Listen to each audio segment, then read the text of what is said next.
Hello, everyone. Thank you so much for joining us today, this lovely afternoon. It's great being Yay. here with you today. I'm Mayra Cuevas, and I am the author of Salty Bittersweet, a YA foodie romance. And I'm here with Ismail Williams. Hi guys, I'm Ismay Williams. I'm the author of uh, This Train is Being Held. I put it behind me. It's like I can't even reach it. And also, Water and May is over there. And Hi please let us Veronica know. Yeah, hi, Veronica. Please let us and know Liana. you came from. Like, we want to hear about you. And then we also have, we're going to start publishing some polls because we want to know what you are writing and what you're working on. So please let us know. And so today we're going to be talking about outlining, plotting, structuring your novel. We have a lot of ground to cover because this is Oh just, yeah. I mean, we when Esme and I were preparing, we were like, okay, we could give like a 2 week webinar on this. Like, there's just that much hmm information. So let's get started. We prepared some slides to kind of keep us on track and stay organized. And we have So, handouts too. So, yes, and we have lots of handouts. So Esme, take it away. okay. So, first of all, some people think, well, I don't really need to plot because I'm a pantser. But so we're going to give you some very good reasons why you might consider plotting before you actually sit down and write your first draft. So, first of all, it's a great way to brainstorm your ideas, get all your ideas out in your computer or on paper. It will allow you to create a more efficient first draft. Sometimes also, if you have writer's block, it's helpful to plot because that triggers new thoughts and ideas. Some of the techniques that we're going to go through today specifically aim to make sure that you can sort of inject and maintain the dramatic tension of your writing throughout your manuscript. And they also address issues of pacing. So if theoretically, if you follow all of the advice and you're able to do it properly according to these other books, they claim that it will allow you to complete a first draft that is basically ready to send to your agent or your editor. Um, Other reasons to plot, it's really, and this is one of my most important pieces of advice that I follow, I really need to understand my characters very, very well before I start writing. Otherwise, I end up rewriting a lot because if I don't have clear in my mind what it is my characters want, what they need, who they are, what their backstory is, all of that is important and an important component of your plot as well. Pacing, and there's this there's so many analogies, right? There's so many metaphors, but I've heard the most recent one, that the most recent book that I read on plotting, which we will discuss with you, likens having a structuring your book, structuring your plot to the idea of having a blueprint that, like, you wouldn't expect like architects and contractors to just sort of meet on a building site and just randomly start digging in the dirt to like throw up a house. Of course, you would never do that. You have plans and you look at the plans and you make changes before you actually start to build. And so that's a reasonable analogy to consider for And writing. that's actually my favorite analogy. It's like, because I'm a plotter, I like, for me, like, writing a story is like building a house, right? And then the plotting process is the framing of the house. You're making sure that the posts are all in the right place. So by the time you're like adding walls and putting on paint and making the house pretty, it's not going to collapse. So if you have a strong plot, if you have a strong structure, you make sure that that story is going to hold because you have thought it through. You know what you want to say, you know how you want to say it, you know what your character's journey is going to be, and then you can just kind of work your magic around that. And I want to give the results of the poll. So 15% of you are writing middle grade, 61% YA, and 23% adult. So that's awesome. Ismay is actually, she's a YA. She's got two YA books, but she's writing some adult now. My We'll see if I debut sell novel. it. Yeah, my debut novel that just came out is YA. I have another YA that's currently on submission, and a picture book that's also in the pipeline. No adult for me yet. Okay, so I'm gonna publish another poll because we want to know what genres are you guys writing. And And keep please, up with any questions. If you, yeah. we love to see the chat. We want this to be interactive, more of a discussion, not us just like sort of preaching at you guys. So stay awake. So we just want to give you some disclaimers. First of all, there are many ways to plot. In this webinar, we only have an hour, so we're going to give you guys like a simple, easy step-by-step method that you can follow. But we're also going to open the door to other resources that you can look up on your own. There's not just one way. You have to find a way that works for you. Also, learn the rules so you can break them. These plotting devices are there to help you, but your creativity always kind of takes a different turn. So if you can make something else work, just go for it. I think that is so awesome. Also, keep in mind that there's age group expectations and there's genre expectations.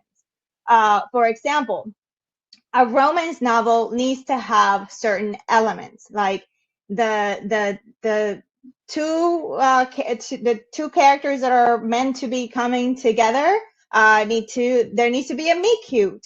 There also needs to be a moment where like the dark moment where everything falls apart, right? Pushed And in a apart. Yes, and in a romantic comedy, there needs to be a happy ending, right? Thriller, mystery, historicals, all of those genres have expectations. And I'm actually going to put in a link here that you guys can, it's a resource that talks about all the different genre expectations. So take a look at that. And here are some books that we recommend. This webinar is mostly based on story engineering, and there's some items also from like Save the Cat Writes a Novel and some notes that I'll be sharing with you about Story Genius. But there's, again, tons of other books. These are books that we have read and we can recommend.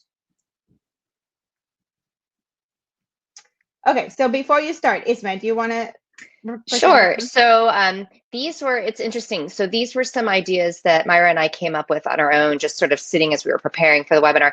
And then I went and I, read this story engineering book, and a lot of them he actually writes down in his book. And I was like, oh, yay for us. So a lot of this, again, we're not like reinventing the wheel, although we kind of did. But it's a lot of this, if you read multiple books on the process of writing, a lot of this will be repeated.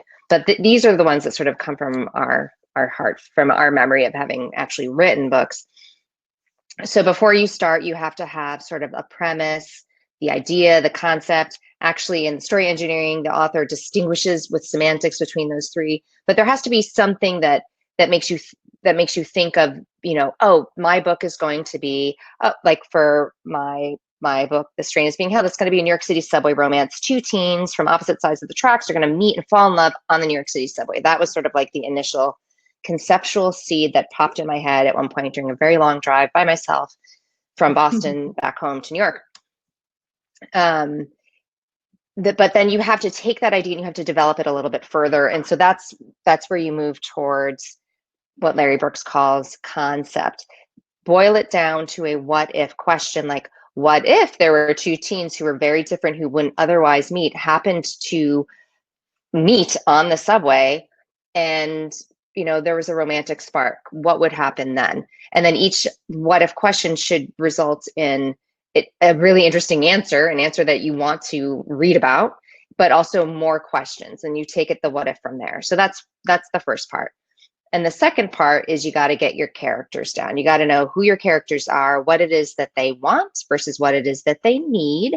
Ideally, both their wants and their needs are going to be in direct conflict with one another. That introduces that tension that will keep the reader hooked. Yes, tension is everything. Like one of Yes. the things, one of the missions that you want to accomplish with plotting out your novel is to keep the tension, to keep the reader engaged. Amp it up. Amp it up. The plot and stakes very much go hand in hand, whether it's external stakes or emotional stakes. And it's nice to have, before you start working on a draft, to have clarity and what those points are. For sure. And a note on character development. And I am actually going to share a file that I use for doing my character development. And this is from, okay, here it goes. So this is from the book Story Genius. And there's some notes to help you develop the character, work on that pre-work before you start doing the plotting. Those are some notes that I took from the book. Please, all of these things, buy the books, support the authors. Story Genius is awesome. And I have all the other books here that we use. So I'll be sharing those throughout the webinar. Okay, so let's move to the next. And if you have any questions, please put the questions in the chat box and we'll answer them as we go. So another things, a few more things that you need to have figured out. And when I say figured out, this is all very, just to have an idea to get you going. Like, for example, the abuela character, Lala, in my book, in Salty Bittersweet, she did not turn up until I think it was the 5th draft. And she takes up about half of the book. So that's going to happen. Characters all of a sudden just decide to show up and take over.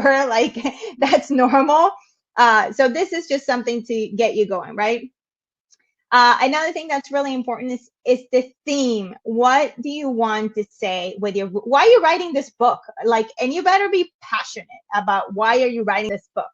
Because if you write this book, you're probably going to spend about a year writing it. If it sells, you're going to spend about a year in edit and in the process of publication. And then you're going to spend another year promoting this book. So you better love and adore every page of this book.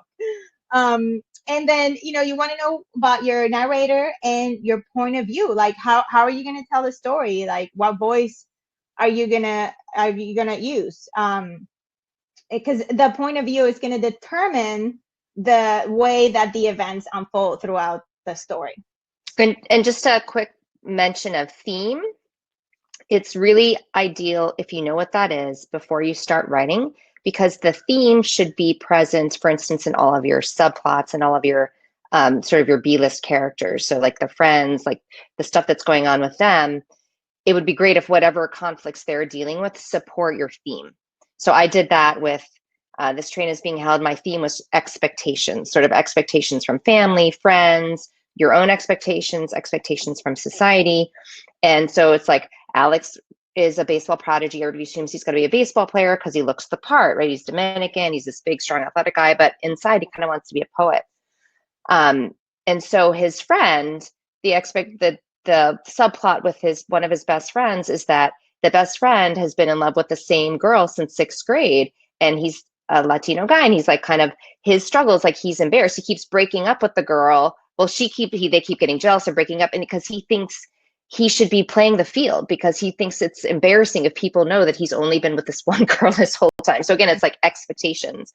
And the Issa's friend has a similar issue, but different, all about they're worried about what people are going to think of them. Those are their conflicts. And so theme is important to know, because it will help direct all your scenes and the other ideas. Yes, and Concepcion has a great question. Can you have more than one theme? And the answer is yes. Usually you want one overarching theme that is the main theme, and then you have secondary themes. So about what genre are you writing poll? So 57% of you are writing contemporary, 20% fantasy, and 14% sci-fi. That is awesome. I love it. Okay, so let's go to the next slide. And so now, Joanne mentioned that this is a lot to process, and we haven't even gotten started, Joanne. Yes, it is a lot. That's where we just recommend that you grab a book. So this is a basic 4-part story structure, and I have read several plotting books, and I know it seems a little bit complicated now. We're going to go through it, but trust me, this is actually a basic way to plot.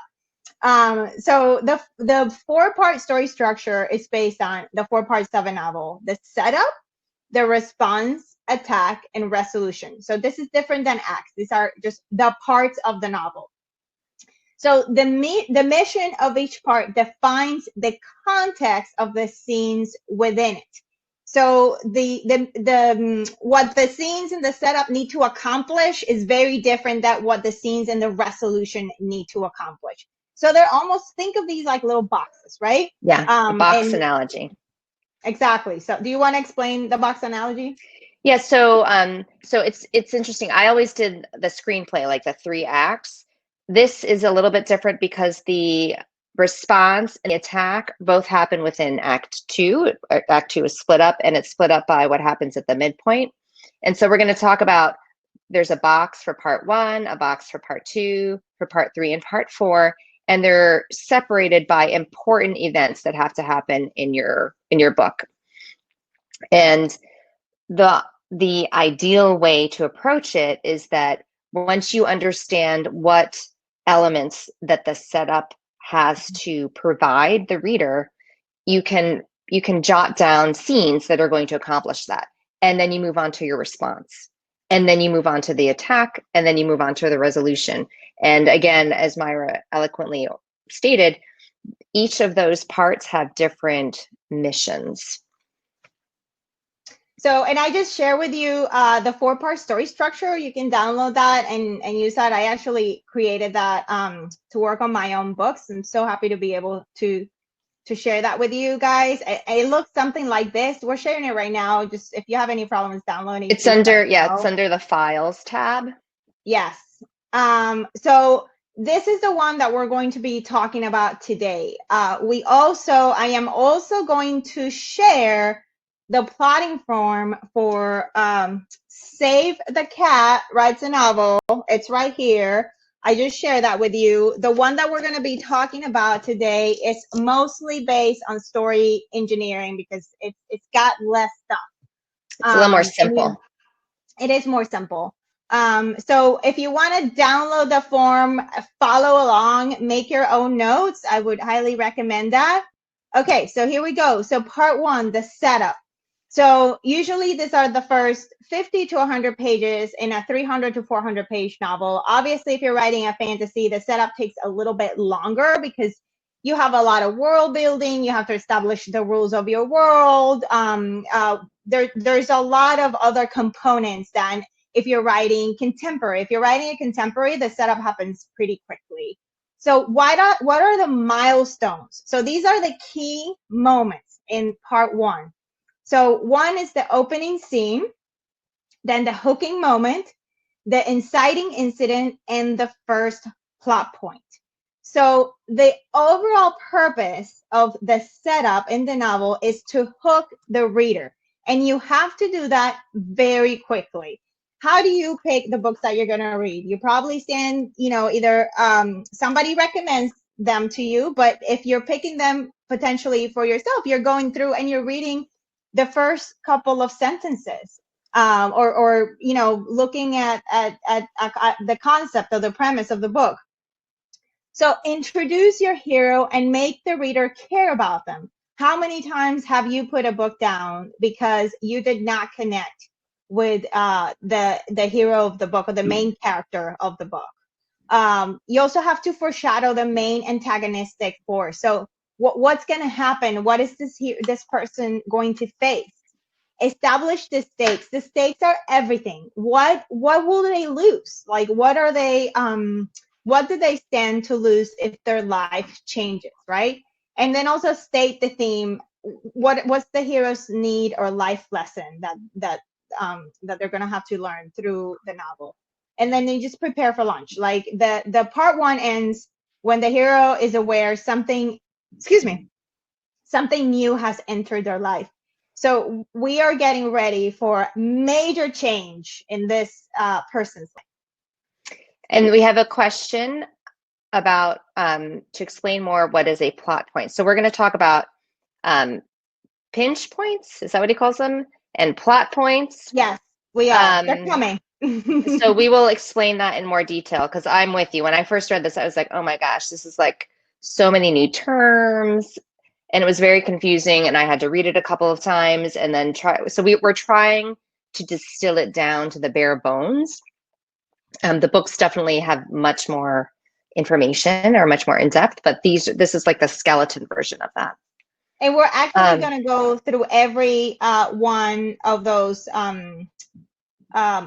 milestones. Like we're gonna talk about every milestone. These are like the things on your checklist that you should make sure, the points that you hit while you're creating it. Okay. So your opening scene, usually your first couple of scenes, obviously you've got to introduce the hero. And most typically you're introducing the hero in sort of their steady state, sort of the way their life is right now before they undergo the journey that is this book. And it could be that their life is horrible, like they have a horrible job, a horrible boss, and something's going to happen to let them change that. Or it could be that they have a great life and they're super happy, but something is going to change, something's going to happen to ruin their happiness, and then they're going to have to go on the journey. So there are lots of different ways to understand how that happens, but you have to give the reader a glimpse of the sort of the before. And what's important is that this is your opportunity to make the reader empathize with your protagonist. Doesn't mean they have to like the protagonist, but they have to recognize an element of humanity in them that resonates inside themselves. Also, you want to introduce more information about your character, your main character, sort of what is their backstory, which will explain why they have, what their inner demons are and why they have them. We want to know what their prejudices are, what their sort of worldview is. Mm-hmm. This idea that, we mentioned it before, you want the reader to sort of understand like who this character is. Like if a box showed up on their front door, what would the character do? Would they, in the box said don't open, would they not open it, or would they open it? Would they bring it in the house? What are they going to do? And all of this sets the tone, style, and mood for the rest of the book.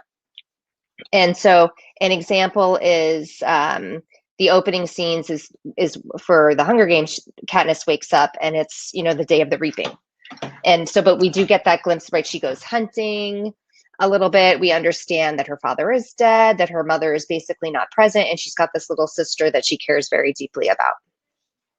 So in terms of character, this is what the setup needs to accomplish. You have to know, what do they want, why do they want it, and where the worldview originated. So, and what is their brokenness, and how is that brokenness getting in the way of what they want? I hope that made some sense. Okay, so the hooking moment. So these are the first 20 to 50 pages. So you're trying to deliver this moment in the first 3 to 4 scenes.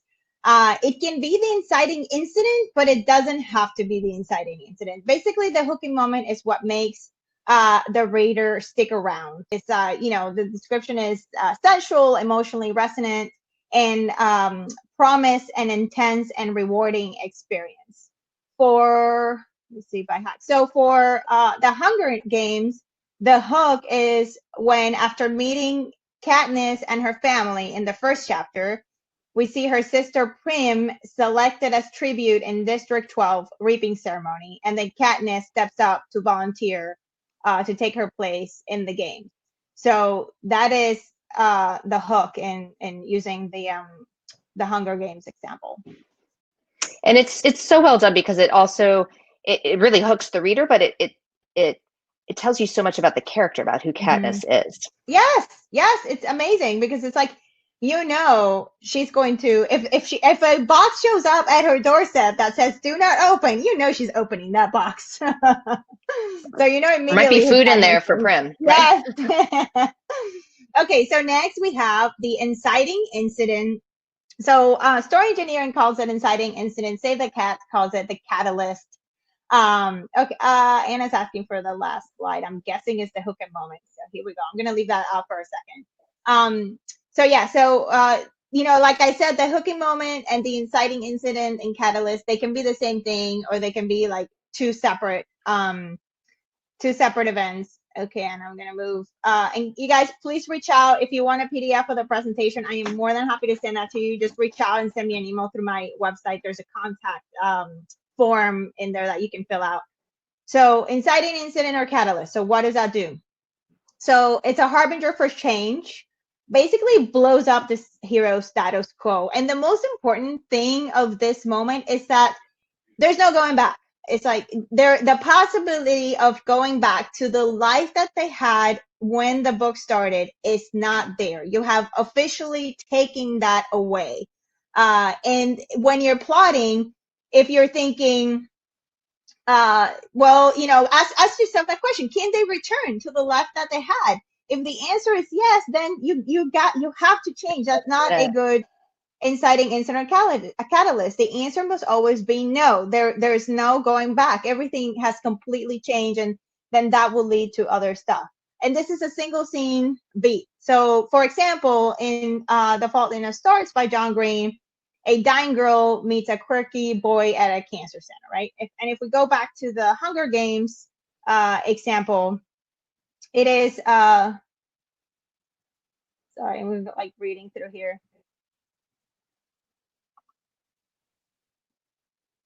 So it's kind of like the preparation for training, and Katniss traveling to the capital. Okay. She can't get off that train anymore. Yeah. All right. So here's the first plot point. So the first plot point happens at the end. It defines the at the gap. End of part one. At the end of part one. Part one, and after this, now you're into part two. And Larry Brooks says that this is the most important moment in your book. And he says, oh, well, you can't really say there's one most, but really this is the one. And I do find that it's helpful that he tells you where it should fall, because again, this goes back to pacing. So this should be at around a quarter of the way in. So this is the call to action. The hero receives the marching orders and they have to decide, am I going to go or am I not going to go? And it's also where the first time that the antagonist is revealed and the meaning of the antagonist is bestowed on the hero. So earlier in part one, you should have foreshadowing of the antagonist. So the reader has an idea of what the dark force, whether it's a person or something else, like like in the Hunger Games, like the country, the democracy, the capital. But we don't really know what it is. We don't see it. We don't feel it. The hero doesn't come in direct contact with it. You kind of know that it's there.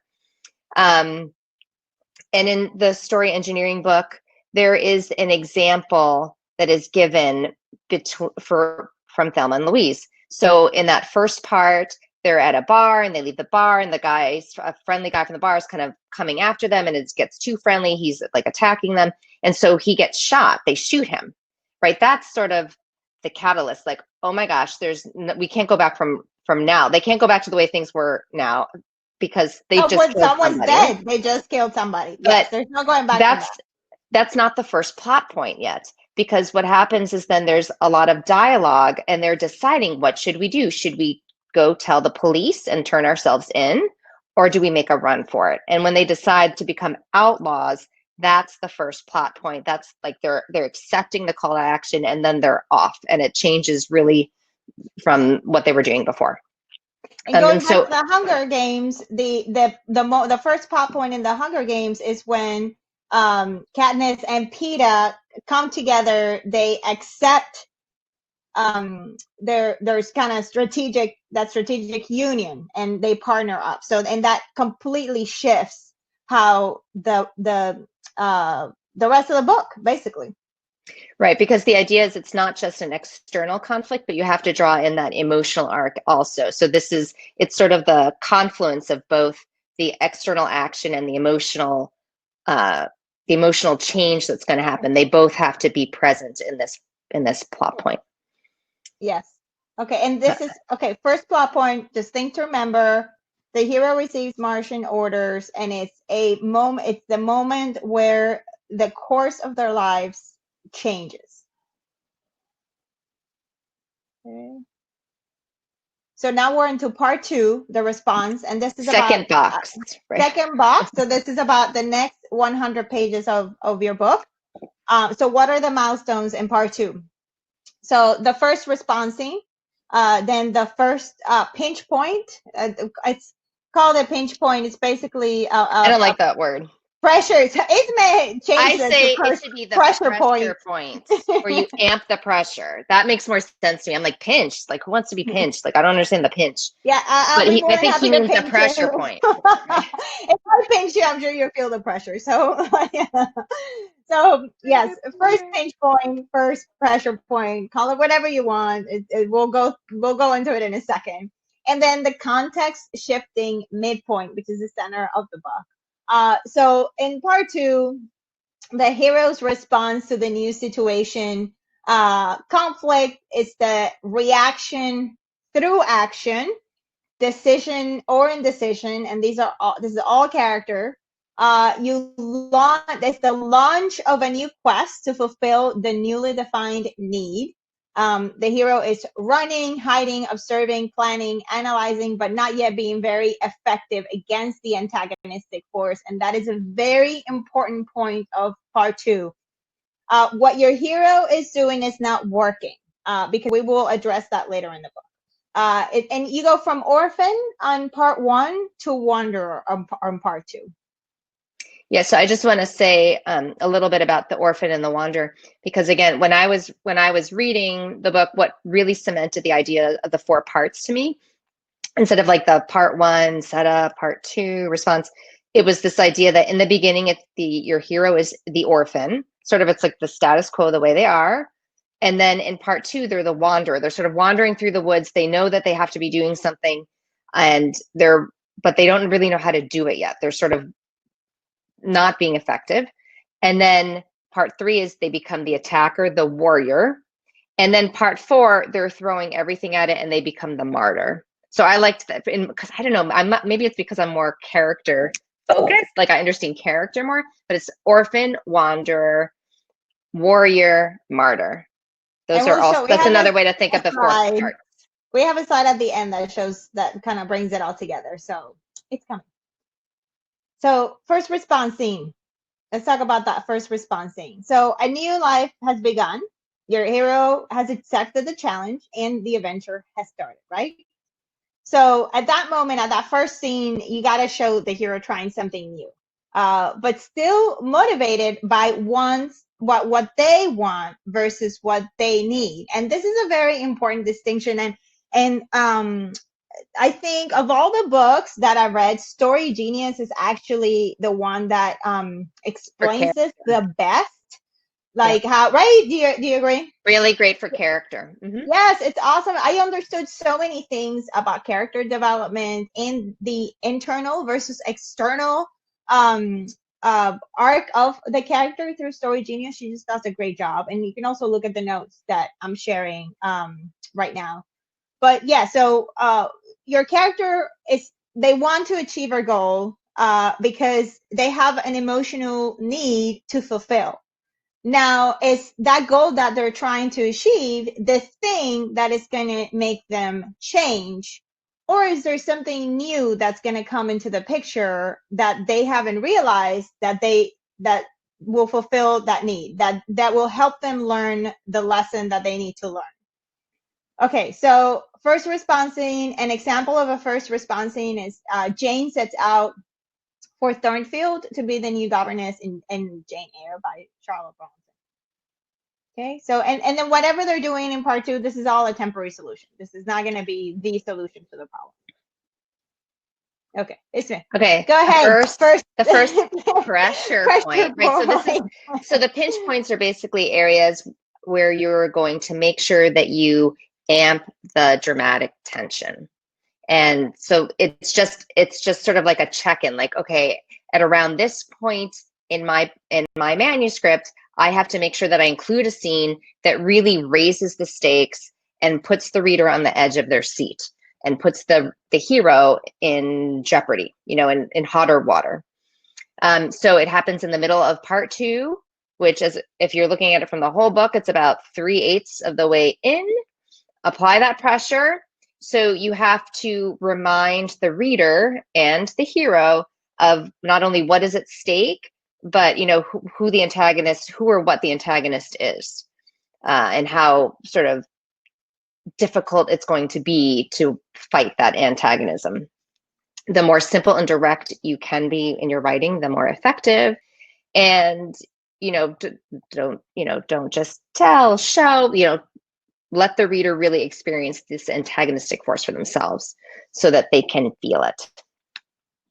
And I know like some of the things may feel like counter creative, like you'd be like, oh, this is a little too formulaic.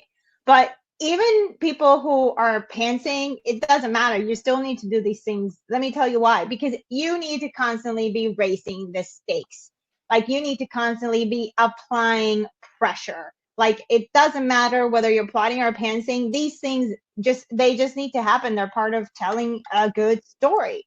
And what doing it in this framework does is just kind of reminds you those places that you kind of need to put that extra pressure, right, on your character.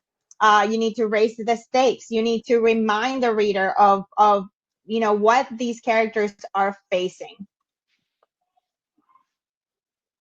Isma, do you want to talk about the midpoint? Sure. So this is the middle of the novel, and this is the second of your big tent poles. So Larry Brooks also talks about, if you're considering your whole manuscript as like building a building, you have your first plot point is one tent pole, your midpoint is the second, and then the third is the second plot point. All right, so this is the crossroads, the pivot point in the story. So new information comes to light that changes the experience and the understanding of the reader, the hero, or both. So at the end of part 2, when the hero thinks that they figured everything out, there has to be a major change. So all of a sudden, it's often like this, oh, I think I'm doing okay, even though the reader knows that the hero is still a wanderer, still sort of wandering blindly into the woods, and then something else happens. So either there's a false victory or a false defeat. The stakes are raised, and sometimes there's an intersection of past and present life and other characters in the book. And the example that is provided is that the Joad family reaches their destination to California only to find that they have been deceived, as shown in the John Steinbeck masterpiece, The Grapes of Wrath.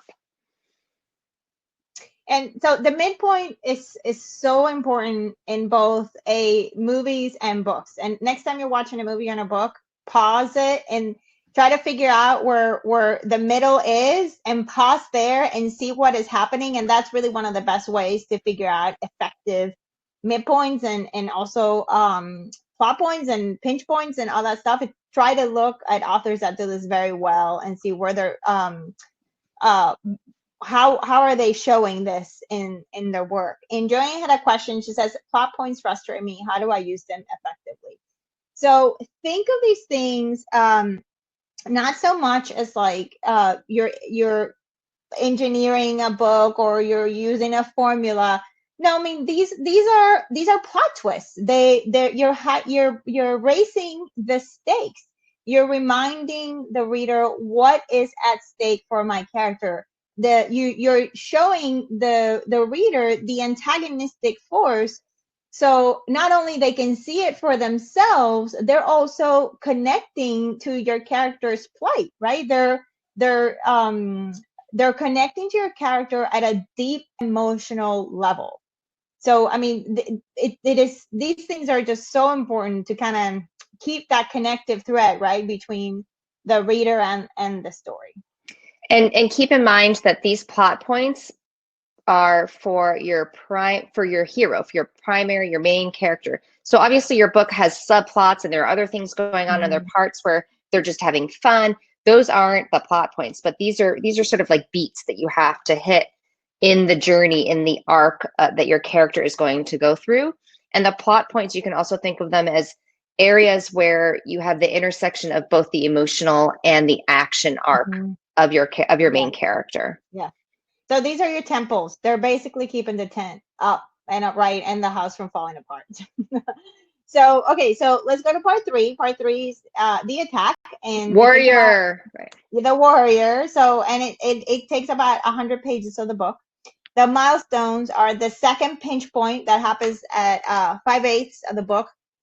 The second plot point that happens between 70 and 75%. Your hero begins to fix this and fix things and change in order to attain their goal. And now the goal, of course, is evolving. They attack obstacles, they conquer inner demons, or acknowledge that they are that these demons are preventing their goal. They realize that in order to succeed, they have to change, right? They have to And change, then and the plot, especially internal. yes, especially internal. Plot and the plot thickens, right? What the hero thought would work isn't working. The hero definitely needs a better plan. So the second pinch point happens in the Pressure middle of part point. 3. It's Miss Pressure Point. Happens in the middle of part 3 or the 5/8 mark.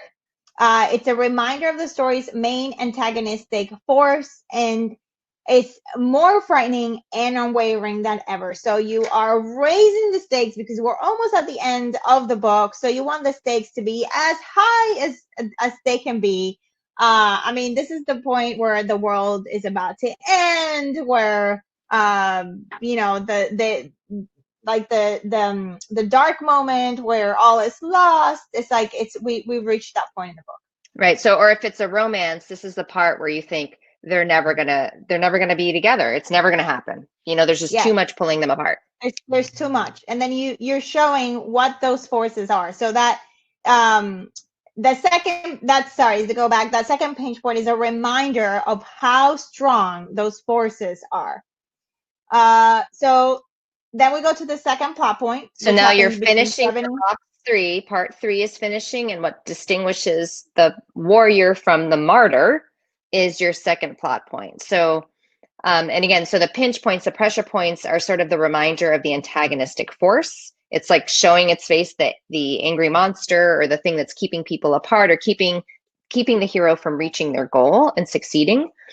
Where, you know, you have to show that, you know, huffing and puffing. But the plot points are parts in your manuscript where you're having the plot change, where new information is coming in that's changing the groundwork, changing the way that the hero is able to react to what's going on. So this is, and this is another important point that Larry Brooks makes. So at the second plot point, this has to be this is your last opportunity to introduce new information that wasn't known before to the reader or the hero. After this point, you're entering the resolution, and the only thing that happens are the hero's actions. You're not giving like new exposition, like, oh, it's actually her aunt is the sister. Like that can't happen. That has to happen right now if that's going to be really important. Or like who the bad guy really is. Like you thought, if it's a murder mystery, you thought it was this person, but actually it's the sheriff.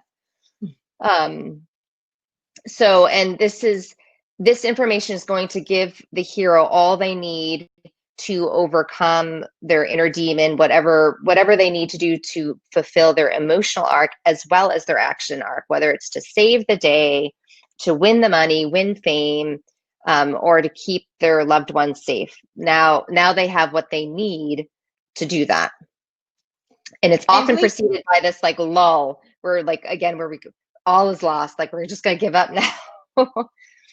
But now, and if you have any questions, please put them in the chat lock, because we're kind of getting, we only have a few more slides to go through, so we want to make sure we're answering all your questions. So please put them in the chat box.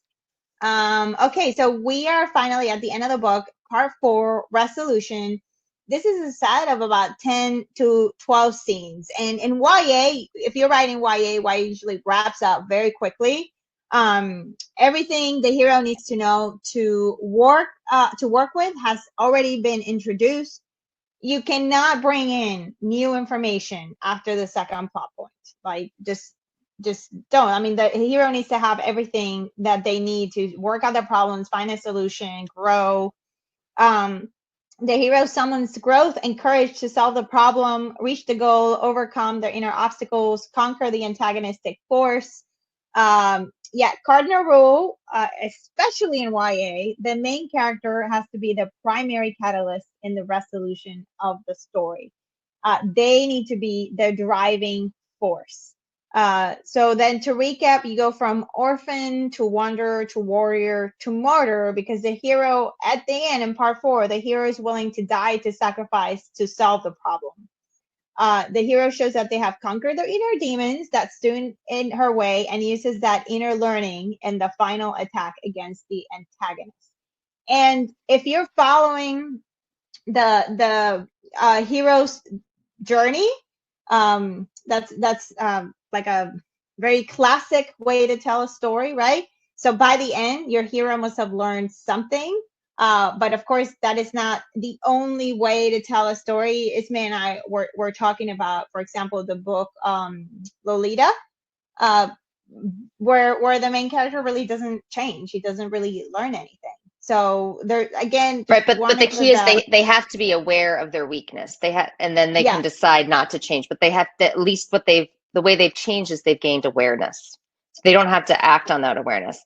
But so again, I think Joan is pointing out plot points are challenging. Think of them. These are your plot points. These 3 up here. They are what make your hero go from being an orphan to a wanderer. So something has to happen to change the way that your hero thinks and acts. That is your first plot point.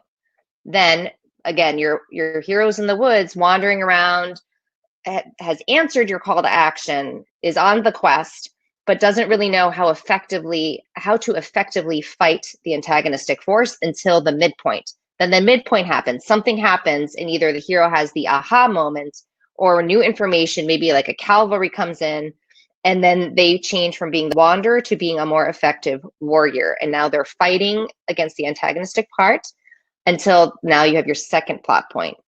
And then the warrior becomes the martyr. So it's like, and because over here you have your second pressure, I made them pressure here, where all of a sudden like your antagonistic force is growing even worse. And then you're thinking, right, and right in here is the whole lull of all this loss. Like there's no way the hero's going to win. The hero's going to die.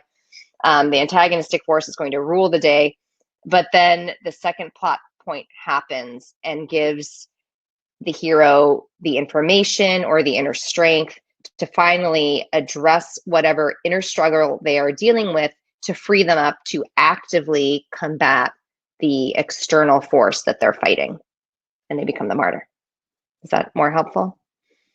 hopefully that this has all been very helpful, guys.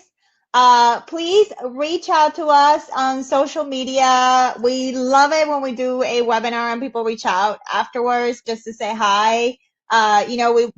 We were writers like you guys once. We haven't always been published, so we totally understand your struggles. And if you can think of any questions later on that you want answered, that you need help with, we are here and we're super happy to answer that. And Concepcion had a question. Can you talk more about the difference between plot points and pressure points in terms of how they look on the page? So I guess we can share some of the examples from the So remember, Hunger. when the pressure points or the pinch points are happening, your hero isn't really changing in the way that they're acting. These pressure points are an attempt to increase the tension by showing the strength of the antagonist. Whereas the plot points are where your hero changes internally and externally. If that's So I just easier. shared a link which about storyfix.com. That's Lyra Brooks' website that has been helpful to me over the years, and that actually kind of gives you the example of Hunger Games, and it kind of breaks it out. And he's actually has several other examples on his website, so I would just go there and check it out, and look at some of the books and movies that he kind of breaks down. Also, Save the Cat. It's also a great resource for that. She gives a lot of different examples from books and movies that you can look at. I would also just say that, so I've read a lot of these books, and some of them, it's like, it reminds me of when I was a new parent and I read all these parenting books, and some of them like went in one ear and out the other, and I'm like, oh my God, I can't even. And it's the same with this, but you just keep reading, and at one point you will find a book that distills the message in a way that you can understand it, that's like better for you. because a lot of this stuff is really, these are just techniques that are supposed to be helpful to write, but they're not helpful if you don't understand them. So I would say try to read different books.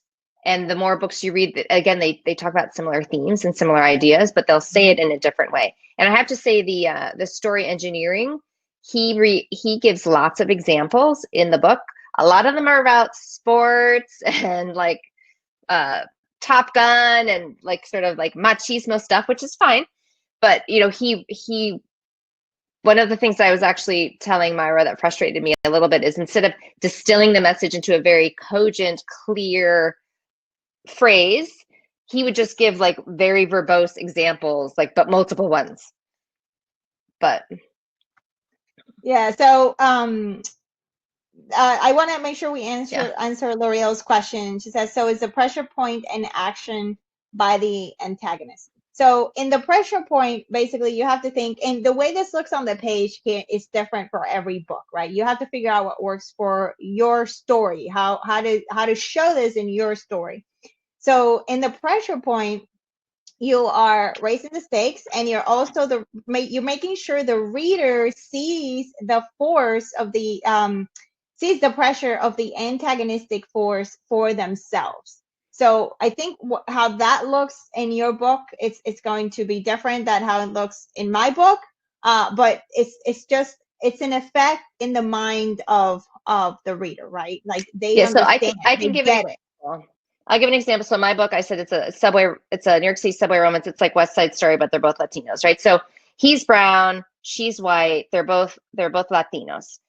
The first pressure point that happens in the second act is so they're together, but she hasn't let him see her family yet. So one of the issues, and not to spoil the whole book, but is that even though she lives on Park Avenue and she goes to private school, her life isn't as perfect as it seems, and she doesn't want to tell Alex this. And so he thinks that she doesn't want to introduce her family to him because he's brown. So the first pressure point is she invites him to one of her dance recitals, and he accepts, and he comes and he meets her parents. So these are the forces that are acting to push them apart, and her mother acts very poorly. So he's not acting, he's receiving this information, but the reader is watching this unfold and understanding the difficulty of the situation of these two young kids who are actually, even though they're so in love, there is a lot that is pushing them apart. There's a lot that they're going to have to overcome to stay together. And then the one of the plot points is actually when he throws in the towel and he says, that's it, it's not going to work, I'm leaving, we can't be together. Isabella has a great question. Is the midpoint also a moment in which the characters change themselves, or is it more related to the plot information? So I think it's important to also understand that character and plot are very closely knit. So obviously your book needs to be working on two levels, right? So one is external. So these things are happening.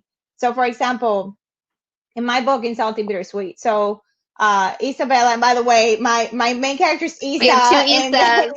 And Isabel's character is also Isa. So Isa wants to be a chef more than anything. Like this is her want, right? But she's also grieving, and she also is using cooking as a way, as a coping mechanism, because she's in so much pain, and as a way of not dealing with what is going on inside.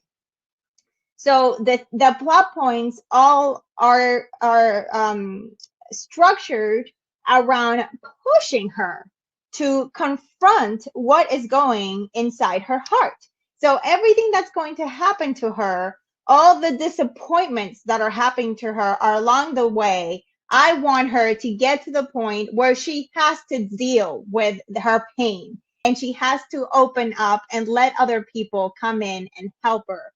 And she needs to realize that she is part of a loving community, and that also means opening your heart to others.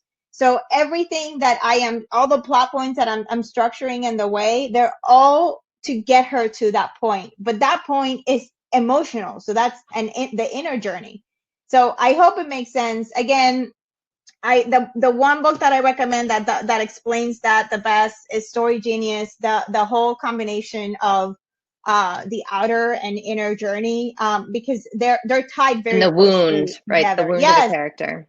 the wound of the character. I mean, when the book starts, your character has a broken view of the world. At some point, like for Isa, basically, at some point, because of she caught her dad cheating on her mom, and then she also feels betrayed by her abuela, who was her best friend and her champion. So she has developed this broken view of the world, that she's all alone and she has to do everything on her own, and she has to be fiercely independent. But that wound is getting in the way of what she most wants, which is to find a place in this world, this gastronomic world, where she can be her best self and she can succeed. So you have to make sure that, that brokenness is in the way of the character's goals, because they're going to have to deal with that in order to achieve the goal. Concepcion has a question. Can you talk a little bit about strategies for effectively making a setting or place a character? That is a great question. And please do not apologize for all the questions. That's what we are here for. We love your questions. Yeah, I would say that speaks a little bit to tone. I mean, in my book, because it is a subway romance, on the subway a lot, I've gotten comments saying that the subway is kind of like its own character. New York City is a character. And that being said, unlike a human character or a anthropomorphized character, like it could be, the bunny rabbit in the Amazing Adventures of Edward Tulane, the setting doesn't go through the same arc, right? I don't think it's not going to have needs and wants necessarily, unless it's anthropomorphized, unless it's like a house that is going through something. But I think your setting is really important to your tone, to conveying the tone of what's going on, and to support your themes and sort of what your characters are feeling at that moment. Well, your setting and also is a plot device. You can also use setting as a plot device to put pressure on your characters. Like I did this in Salty Bittersweet. One of the main settings in this book is this kitchen in this I call it like the practice kitchen in this Michelin starred restaurant, right? And just when she walks into the kitchen, everything is stainless steel, everything is cold, everything is like there's nothing out of place. So it is an environment that you just by being in it, you just feel stressed out. So that adds, I use that in order to add to the sense of stress and pressure that the character is already feeling, and again pushing her to her limits. I want to make sure I am pushing her until she will break.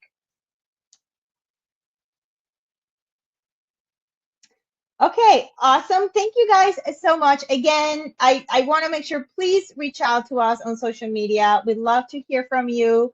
And good luck on your writing journey. And check out Las Musas. There's a Las Musas YouTube page with a bunch of other webinars, ask agent sessions, and there's ask editor sessions. There's tons of stuff. So you can spend hours just watching the webinars. And there's a couple live ones coming up that we were posting in the offers, but even there have been a bunch that have happened that you can watch on YouTube. So we've had, again, like ask agent, ask editors. There's a lot of really, I think, helpful information for people who are. I wish I had this when I was. I know, right? Okay. Thank you so much, guys. Thanks, everybody. Bye. Bye.